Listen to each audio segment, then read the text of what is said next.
So let's talk a little bit about the Indian standards, and you've been involved with this for some time now.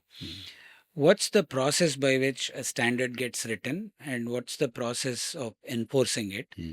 Let's also talk to a young student to see what is it that they can learn while in college or, as a young practicing engineer that lets them understand this process so they can, bear the good parts of it in mind.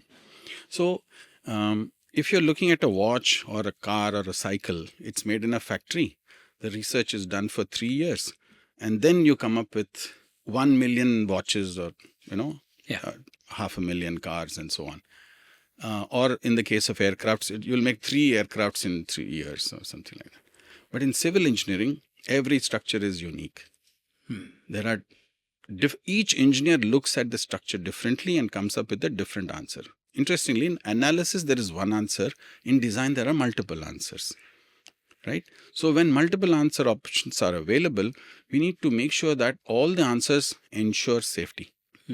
So the standards actually help you saying whatever you choose, minimum these aspects have to be followed and complied with. That is what a standard does actually. Okay. Because of the infinite possibilities, you bring them down to a finite, clarity that if you do these 10, 15 items and check that and make sure it is complying with that, then we are okay with your answer, with your proposal, with your design. So the Indian standards are taught in classrooms in civil engineering program as a regular part of the curriculum in each of the courses in small measures. This is unlike in other subjects where standards don't necessarily become part of the daily calculations of homework, classwork and examinations. It's not. But in our case it is. So we are trained to think compliance of standards because safety is paramount to us. Sure. Now, the way it is laid out in the country, standards are prepared by a voluntary body, which is Bureau of Indian Standards. Okay. And in the case of bridges, there is Indian Roads Congress, also Indian Railway Standards, and so on. But a set of people, subject specialists, are invited by the Bureau of Indian Standards to come and help build a standard. They write a draft, circulate to the country. The other engineers and architects will also reflect on that and come up with some suggestions for improvement. The standard is prepared and released. When does it become mandatory? In India, construction is a state subject.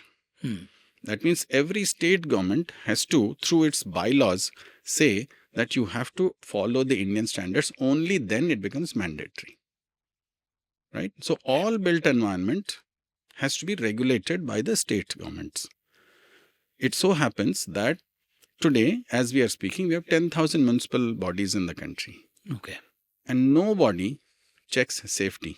They check architectural aspects only. And that is why when you have an earthquake, a large number of structures collapse and many people die because safety is not being examined.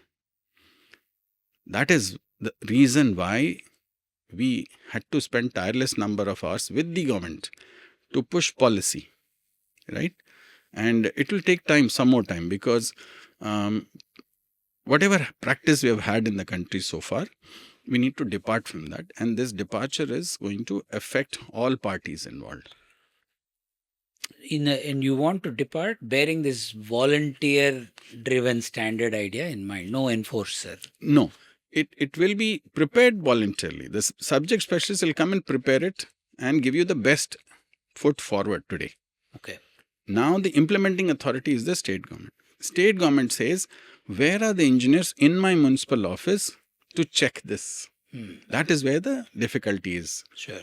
And if I look at it from 1990s, large number of our students have not been staying in civil engineering. So even though we have given away degrees, their professional service is not happening in civil engineering. Sure. And that is why effectively the number of civil engineering hands available in the field is very small.